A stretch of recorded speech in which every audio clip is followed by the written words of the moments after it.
आळी लागते ना, ती आळीचा पतंग याच्यात अंडी घालतो फुलावरती झेंडूच्या. नुसतं लावून जमणार नाही झेंडू.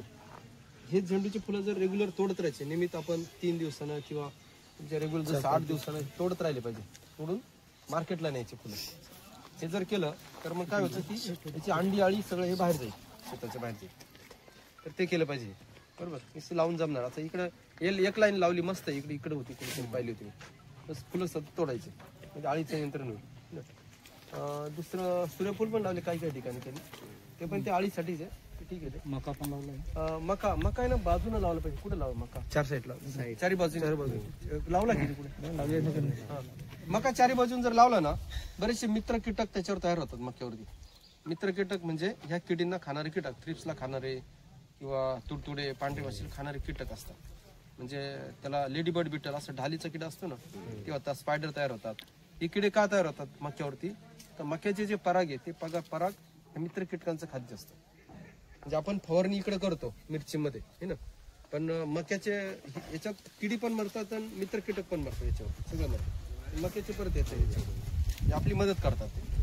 तेव्हा मका चारी बाजून लावायचं हा एक त्याचा उद्देश असतो. त्यामुळे कीड कमी होते. असंही करायचं. अजून ड्रिपचं पाणी किती वेळ देतात याच्यामध्ये? 10 मिनिटं 20 मिनिटं असं द्यायचं. एका प्लॉटमध्ये आम्ही पाहिलं होतं काल, इथपर्यंत ओलं झालं होतं खाली. हे पण इथं पण ओलं झाले. हे बघा हे जे आलंय अरे दादा बोलवा ना, एवढं इकडे पण गवत वाढतं ना मग. आणि जे काही खत याच्यात दिलेलं ते पण त्याचं होऊन जातं, वाहून जातं ते पाण्यासोबत. इथं पाणी थोडं खारं वाटतं. इथं जे आले ना असं पांढरं कारण आहे ते खताचं खताच आहे का? पाणी चांगलं नाही इकडं, पाणी सार नाही ना पाण्यामध्ये, गोड पाणी. आता काही ठिकाणी ना माइट्स आलेला आहे, म्हणजे याच्यात येलो माइट्स येतो मिरचीमध्ये. तर तो माइट्स आलेला होता. तो माइट जर आला तर पानं खालच्या बाजूला वागतात असे. ह्या भागात नाही, आम्ही इकडे बघितलं नारळीपाडा चिखला जे गाव आहे तिकडं आलेलं आहे. आणि थ्रिप्स आला तर पानं वरच्या बाजूला वागतात. माहिती आहे ना, पानं असे वरती पिवळा थ्रिप्स, याच्यावर फुलात आला तो काळा थ्रिप्स असं थ्रिप्सच्या. तर माइट जर आला आपल्या गावात, जर इथं सकाळी पाहिलं दिसलं नाही, पण कोणतरी मला बोलत तिकडल्या प्लॉट कुठतरी बाजूच्या तो येलो माइट्स असेल, रेड नसेल, येलो असेल. येलो तर माइट जर असेल ना तर इकडे येऊ शकतो. माइट साठी औषधं माहिती तुम्हाला? सल्फर, इथिऑन, हेनपारॉक्झिमेट. माइट साठी आपल्या कंपनीचे कोणते? आपल्या कुणोचे हा कुणोचे म्हणून आहे. तर माइट जर माइटची औषधं मारा, कोणची ना माइटची औषधं मारावं लागतील. जर तिथं आला असेल तर ह्या शेतात येऊ शकतो किंवा आजूबाजूच्या शेतात येऊ शकतो. आणि माइटचा प्रसार कसा होतो माहिती आहे? तर सर वाऱ्यामार्फत तो असा आजूबाजूला येतो. पण माइट काय उडून जात नाही, त्याला पंख नसतात. त्यामुळं थोडंसं त्या दृष्टीने बघायचं, प्रसार होणार नाही याच्या दृष्टीने. की आपले मजूर समजा इकडे मिरची तोडा गेली, हे त्या शेतात गेले, मग अशा वेळी काय व्हायचं, एका दिवशी एका शेतात काम करायचं. माइट्स असेल एक बाजूला असेल, इकडं नसेल, त्या शेतात इकडं जास्त किडे, आज इकडंच काम करायचं, उद्या तिकडं तोडायचं. असं केलं तर मग हे करायचं. नाही तर मग ज्याच्यात कीड नाही तिथं आधी करायचं काम, आणि मग ते माणसं ज्याच्यात कीड त्याच्यात घुसवायचे. साधी गोष्ट आहे. नाही तर काय तिकडून इकडे मग कीड पसरते ना, आपणच त्याला कारणीभूत असतो. साध्या साध्या गोष्टी आपण केल्या पाहिजे. झेंडूचं कसं आहे माहिती का, 20 ओळीनंतर 1 ओळ लावायची झेंडूची, ते फुलं सतत तोडत जायचे. मग आळी होणार नाही, हिरवी आळी प्रमाण कमी होतं. याच्यावर जी अंडी आळी तयार होती ती बाहेर निघून जायची. हा निमॅटोडचं प्रमाण कसं होतं कमी, निमॅटोड पण कमी होतात. याला जी मुळी असते या झेंडूला, त्या मुळीमधून एक द्रव्य पाझरत असतं, त्याच्यामुळे निमॅटोड होत नाही.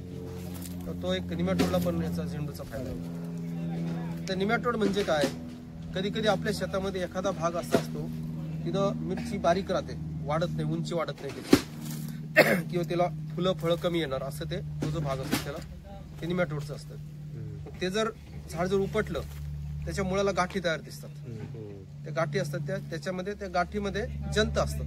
त्याचे पोटात जसे जंत होतात ना, ते जंत तयार झाल्यानंतर आपण जे काय खत देतो झाडाला, ते खत झाड घेतं, पण ते वरती जाऊ देत नाही, ते तिथंच खाऊन घेतं. लहान बाळाच्या पोटात जसं जंत खाऊन तसं घेतात, मग ते झाड उंची वाढत नाही त्याची. त्याला म्हणतात निमॅटोड. तर ते ओळखता आलं पाहिजे आपल्याला, जे झाडाची उंची बारीक राहिली त्याला फळं कमी येतात. आणि मग तसं जर असेल त्या ठिकाणी झेंडू लावून द्यायचे तिथं त्याच्यामध्ये. झेंडूने ते कमी होऊन जातं निमॅटोड. या नेमाटोड जास्त अटॅक होतो सर. यावर्षी आंबेसिरी नागतो देतो बेल्ट सर, तिकडे नेमाटोड मुळे संपूर्ण प्लॉट गेले. गेले का? ते त्यांनी काय मिरची गेल्यानंतर झेंडू लावून द्यायचा. एक दुसरा उपाय त्याला काय माहिती का, ट्रायकोडर्मा आणि पॅसिलोमायसिसचा वापर करायचा म्हणजे मिरची असताना आणि जमीन नांगरून उन्हात वाळू दिली पाहिजे एका सीझन. म्हणजे त्या सीझनला मिरची घेता येणार नाही, एप्रिल मे मध्ये असं वाढली पाहिजे, मग ते पुढच्या वर्षी कमी होईल. थ्रिपसाठी काय थोडस सर, थ्रिप कारण इथून पुढे जास्त वाढतं. उष्णता वाढेल तसा थ्रिप्स वाढेल त्याच्यामध्ये.